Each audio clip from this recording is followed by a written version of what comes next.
Alrighty, so it is 2 o'clock, so we'll actually get started with this GoToMeeting. Some other people might click into the meeting, so I might have to go over a couple of things again. But what I'm actually going to go through are some of these major features that's just been put inside the system. One of those highlighting this new maintenance register and the new maintenance manager, which is in the user admin dashboard. I'll finish off with that because that'll be a bit of a wow feature. So, but one thing that you should be doing is now inside your system with your employees and their qualifications, you might have seen a change in the system here where you can actually add the qualifications through this green plus sign, enter the qualification name, and it actually comes through from this drop-down list here. So that makes it all nice and uniformed and spelled correctly, so when you're actually building your matrix, it's quite nice and neat. So these three icons here, you can actually add the qualification here. You can edit those qualifications if you made a spelling error, or you can actually delete a qualification. So when you actually enter the qualification now, another thing actually happens inside the system. If I actually go to the qualification register, you'll notice that there's all these yellow marks here. You might have seen them in your register. If they're not in the register, you want to use this feature that I'm about to show you, because the system automatically does now a training needs analysis. So you can, if I hit publish register, there's a new feature here where you can actually export the training needs analysis, see who needs certain qualifications for a certain position. I'll just put you on silent, Ben, so it's on mute there. So so welcome. You haven't missed much. I've only just started. So I'm just highlighting this new training needs analysis. So how you actually get this going, by going to your organizational position register. This really, every employee is related to a position, but this field or this register really didn't do that much, but now it does a lot. So you could go hit the edit button next to all your positions, scroll down to the bottom, and you'll see these two features. They were semi in your system, but this wasn't in. This was not in your system when you first purchased it. So I've added this feature here, so you can actually add qualifications again here. If you've added them when you've actually put the employee in, it'll automatically highlight here anyway. So there's two places where you can actually add qualification, and here is your inductions. Again, you can add them via your induction register in the user admin dashboard, but you can add them here and it'll just list the name where you actually build them in the user admin dashboard. But I can actually say that this certain position needs all these qualifications and say, for an example, these training requirements for this factory labourer, and I can select update. So if I go then to my employee register and I select, say for an example, Aaron Gisberg, and I select that he's a factory labourer. At the moment you can see that he hasn't got many qualifications. I select update. If I actually go to that qualification table now, it actually highlights that he hasn't got all these different ones, the ones that I've actually selected there that he didn't have. So it's a great feature. So it's a really good way for you to actually show compliance relating to, doing a training needs analysis for employees. So again, enter all your qualifications in your system to an employee via the employee register. You can actually, prior to that, if you wanted to, you can enter the qualifications to an organisational position. And then when you relate the employee to the organisational position, it automatically builds a training needs analysis in your qualifications. And it also does that if you've related training requirements to a person, it actually highlights in this register as yellow as well. So hi Steve, welcome. I'll just put you on mute there. So you haven't missed much, but I have videotaped it so you can watch that first bit anyway. You're looking at, with this training needs analysis for the inductions, if I actually select manage inductions here, see how it's actually highlighting here? These items here are actually highlighting that they are the preset qualifications, or sorry, preset inductions and training requirements that I set for that organisational position. And I can actually just here assign all inductions needed, and it'll automatically assign all the inductions needed for this person. So great feature, really kind of helps you manage a certain organisational position to have certain qualifications and so forth. Now there has been a change to probably one of the major features inside the system. If you're not using the checklist register, you should be. So because it's probably the most popular feature inside the system. And now with these new features inside the system, you'll see that this has probably become, arguably the best or second best feature inside the system. You can select Add Checklist. Previously, these fields weren't here. So, but you can actually open up a field, and the reason being you would actually relate it to a general site. If you've got a certain checklist and you're multi-sites, you would actually open that field up and relate it to the general site. So you're looking at that way there, you don't have to do before, which is copy the checklist and basically copy it for every single site. And I'll show you what I mean by that.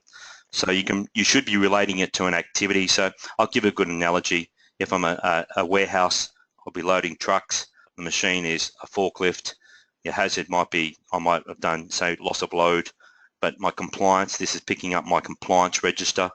So a great idea, and I'll get the girls to send you out a step-by-step guide how to use these features after this meeting as well.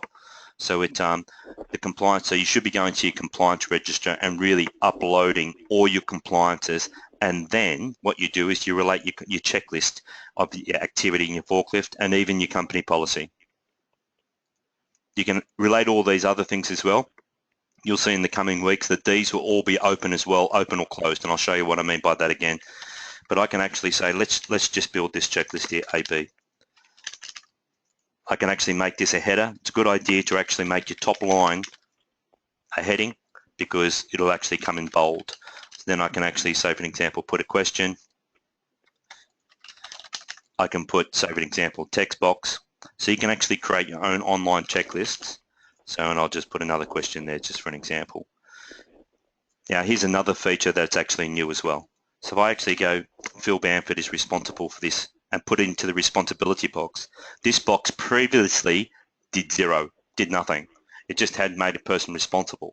But now it will automatically put it into the person's to-do list on that date. You don't have to set an email alert for a lot of the review processes now. It automatically goes into the person that you've set to-do list. They can't forget it.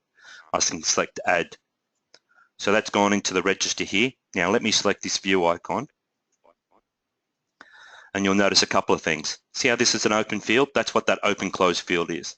So if you're doing the same checklist at maybe, corporate room or something like that, instead of actually copying this checklist 15 times, you can now just do it once and open that field. So great feature. So now here's the great new feature, this one here. You can actually print this QR code, and I can actually stick that QR code on a wall or whatever it may be. I could even, if I wanted to, if I've actually related it to a forklift, I can actually build a pre-start checklist for that forklift and stick it to the forklift. So there's that checklist there. If I actually go to the plant and equipment item, and if I actually select forklift, and you'll see that there's QR codes here, 3 QR codes. One is that there's 2 checklists relating to this item. One might be a pre-start checklist, one might be a maintenance checklist. And here is the plant and equipment item. This will actually open up this field here once scanned, and when you scan that, it'll automatically show the people that when the next maintenance date is due and what qualifications and all that kind of stuff is needed for that item. So you can actually export those and put that on that forklift or whatever it may be that you want to do. Now this is the real kind of great feature, is that you can come to the user admin dashboard and you'll see it all in your system. This icon here wasn't there last week. I've switched this on. So new companies that are actually going to be purchasing the system, I'm looking at probably charging them an extra fee for this feature. But as current clients, you're getting this feature for free. So you can, if you cannot see this icon in your user admin dashboard, please email me after this meeting and I'll switch it on. But I can actually now go to this building management and you'll see there's 4 icons here. Really at the end of the day, there's only 2 icons that you need to worry about. This one here and this one here, but we'll go into the public pages. So if I select public pages, for an example, at the moment, your employees in the warehouse or out and about, you know what, they're not carrying a computer around, let alone logging into the system might be tiresome and a bit of a hassle, but they've all got mobile phones. So now I can actually select Add Public Page. I can select a site. I can select an item. Let's select checklist, and then save an example. There's my checklist, and I can select save.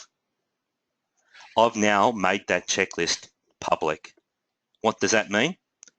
If I go to my checklist register, and if I actually select view, and there's that checklist there, if someone scanned that with their QR reader, it would automatically bring that checklist open on their phone, or mini iPads probably best.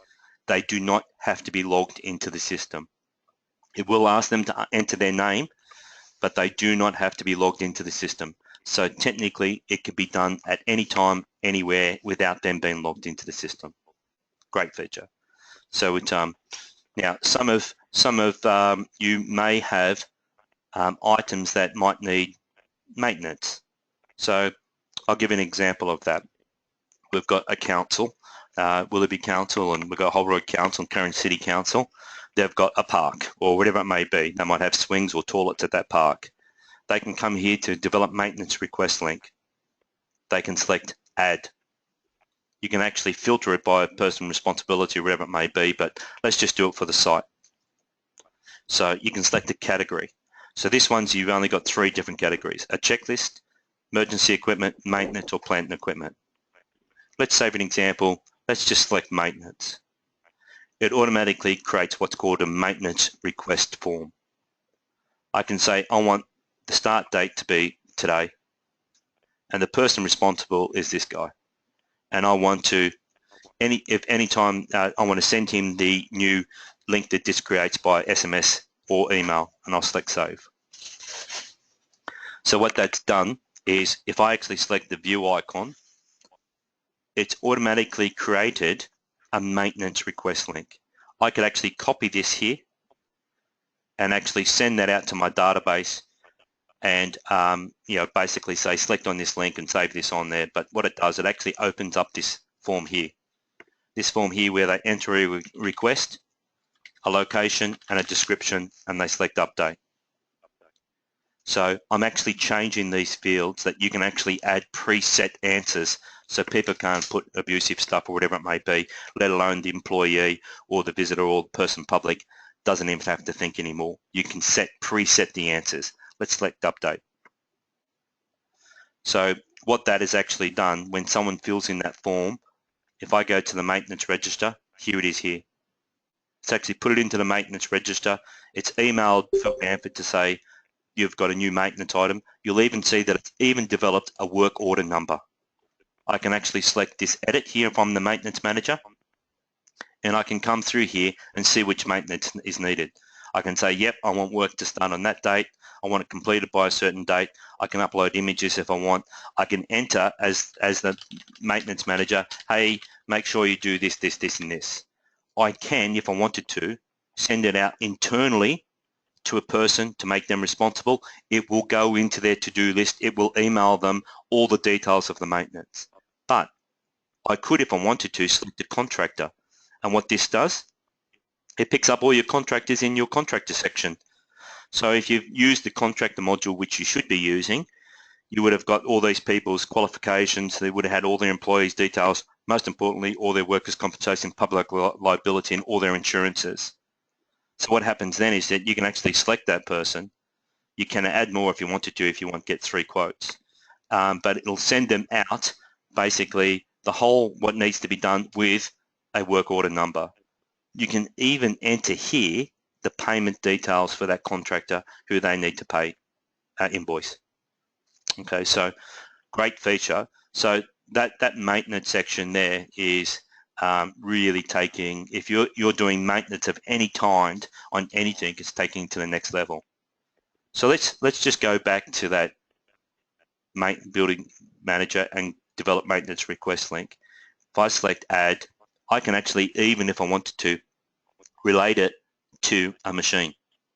So I could, if I wanted to, print this QR code and stick it on that machine. So, and then if there's maintenance needed for that forklift, all the person has to do is scan it and fill in that form. It's going to go straight into the maintenance register. It's going to email or SMS alert the person responsible, and when the maintenance is done, they can actually farm that out to the forklift contractor if you wanted to, whatever it may be.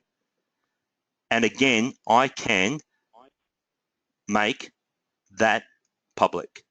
So I can come here and go add public page, and I can go, I want that and the plant and equipment, and the item is the forklift.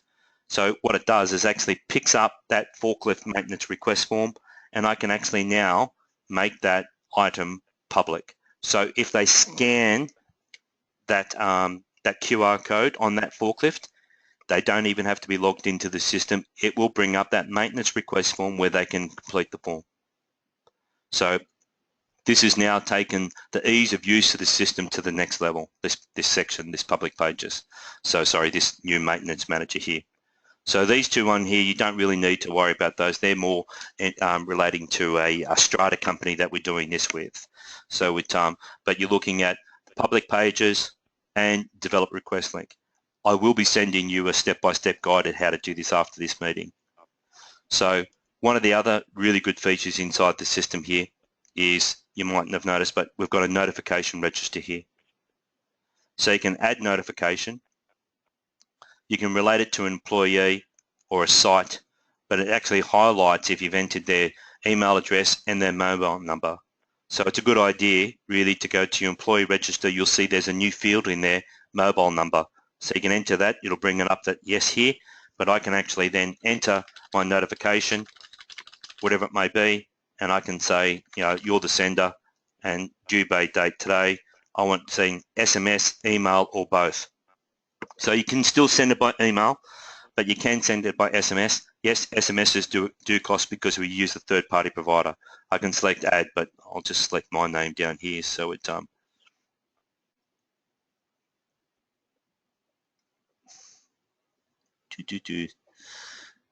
oh, forget it, I won't do it. So it, but when I actually do that there, what it does, it keeps it in the register here. You can purchase the SMSs here in packs. It'll take you to PayPal.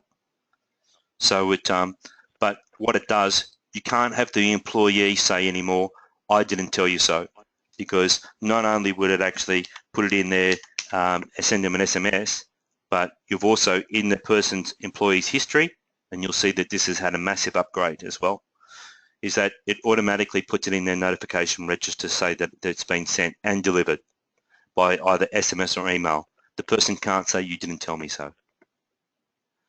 So it, so really good feature. And I'll finish off with, say, an example, something that you should be using. And once you've actually developed a checklist, is this to-do list. You should be selecting the to-do list in your user admin dashboard, or your management icon is the action to do. It makes something happen. The to-do list where you actually see the to-do list on your register here, well, that's your list to do as an admin user. And if I actually log in as an employee or manager, this is my to-do list, as in it tells me what I need to be doing on any given day. So put an employee now, all they have to do when they log into the system, select on that view icon, it will take them to the checklist that they need to do. They can sign off, select save, it automatically goes back to their to-do list. So when, you know, say for example, a lot of clients said, oh, how do I actually roll this out to all my kind of employees? Well, now, literally, you can actually just go to your employee register, send out either an induction to everybody and all that kind of stuff. It'll have their username and password, or you can actually put a notification out to everyone, yeah, log into the system to do whatever it may be, but they only have to select one icon now, the to-do icon, to do it. But I can go, as an admin user, you should be going to user admin dashboard, going to this to-do list. Now, if I've built a checklist or whatever it may be, I can filter for a person responsible if I wanted to, but let's not do that. We'll just select a site. You can select more than one site if you want to by holding down the control button. Let's select, say, for an example, a checklist. And I want, there's that checklist we just created. And I want that to be done every 3 months, starting from today. Yes, I want to send an alert to the person, and this is the person I wanted to do it. You can, if you're shift workers, you can select all those people. The first person who'll do the checklist, it'll take it out of their to-do list. if, say, for an example, you want to set up a checklist for every individual person, like one of our companies has a fit for work checklist. They've set it daily and they've done it to every single person. It automatically goes into their employees' to-do list every single day. They complete a fit for work. Let's select save. So that's email Phil Bamford and all that kind of stuff, but Phil Bamford logs into the system. All he has to do is hit that to-do icon. Sorry about all these kind of ones. That's because I've been doing so many presentations. There's that to-do list on my checklist, in my list. I can select on that checklist. There's that checklist. I can complete that form and sign up on screen. I can save, and it's gone back to my to-do list for me to do my next item. That item, that checklist, will go into my to-do list every 3 months and slowly come up to the top. So it's just a great way. You've all got processes where you want to be doing them daily, weekly, monthly, 6 monthly, 12 monthly. You can technically build a checklist now and then automate it by going to your to-do list in here and send it out. Again, I've actually developed a step-by-step process of what to do. So just in conclusion, really at the end of the day, go to your organizational position, select edit next to every position, and enter qualifications needed for that position, and you'll see that the system will automatically build that training needs analysis. Then what you would do, you would actually go to your activity registers and so forth and enter all the things that you need, especially this compliance register, upload all your compliances, so you could actually build a checklist and relate it to all these items. And then you would actually go to your to-do list and automate those checklists, or go to your building management section and make them public if you want anyone to do it, even if they're not logged into the system, or don't make it public if you want the person just to use a QR reader, scan it, but they've got to be logged in. So that's the beauty about this. You can still make it that they have to log into the system to do those QR codes on the checklist. The checklist are on the plant and equipment, and soon to be on your chemicals and your employees soon as well. So, and I'll just show you one other feature. You're all doing audits. You can actually now create your own audit inside the system. So no more paper trail. So I got this idea from a client. They were trying to comply to ISO accreditations, and I asked her, I said, why have you got all these documents everywhere? She goes, I'm trying to comply to ISO accreditation. And I thought, well, all your data is inside a system, inside the system. Why don't we actually just link to it? So you can actually create an audit inside here, rightio. Once you've actually created that audit, what that does is you can actually then come to this section here, and it creates it here, where you can say this is the evidence to show that. And what you do is you actually relate it to documents inside your system. And it's picking up and linking to everything that you're actually doing inside the system. You can do that as much as you like. So after you do that, what that does, if I actually hit the evidence, findings, the auditor can come in, see what you've linked it to. They can select on that, see I've actually linked them and taken me straight to that log and all the documents there. So I've actually created an audit, and it's actually highlighting everything I've actually done to prove that compliance. So the person can then enter their findings. They can actually enter recommendations, add as many as they want. They can say if they're conforming, non-conforming, observation. You can even score it out of a score, because you can actually create ratings for every single question. And then what you can do for your board that you would be probably presenting this to, you can hit results, and it automatically creates a audit result that you can actually print out and show them this is where you're conforming or whatever it may be. So great feature, remembering this is version 1 of that audit process. So there is some upgrades coming into that there. But there's literally 5 great features that you should be using inside your system that's been put inside the system just in the last, say, 4 to 5 months. I've gone a little bit crazy trying to create things. I've got some really good features coming into the system in the new year, including a mobile version of the system as well. So you'll be able to, basically at the moment, mini iPad's probably the best it looks on. Maintenance request form, you can definitely use a mobile phone. It comes up quite well. A checklist, you can still do it, but it kind of doesn't suit it because the system's not responsive. But it is actually being made responsive and should be available in February, where you'll be able to really, it'll look good on any mobile device. So but you still can use a mobile if you wished. So we'll leave it off there. If you've got any questions, please don't hesitate to send me an email and ask me things about that, and I will reply to each one of your questions.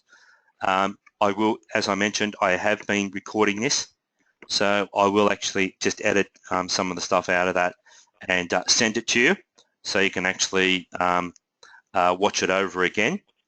Yeah, as I said, I'll send those step-by-step guides on how to use those features in an email. We'll send that out in the next hour or so.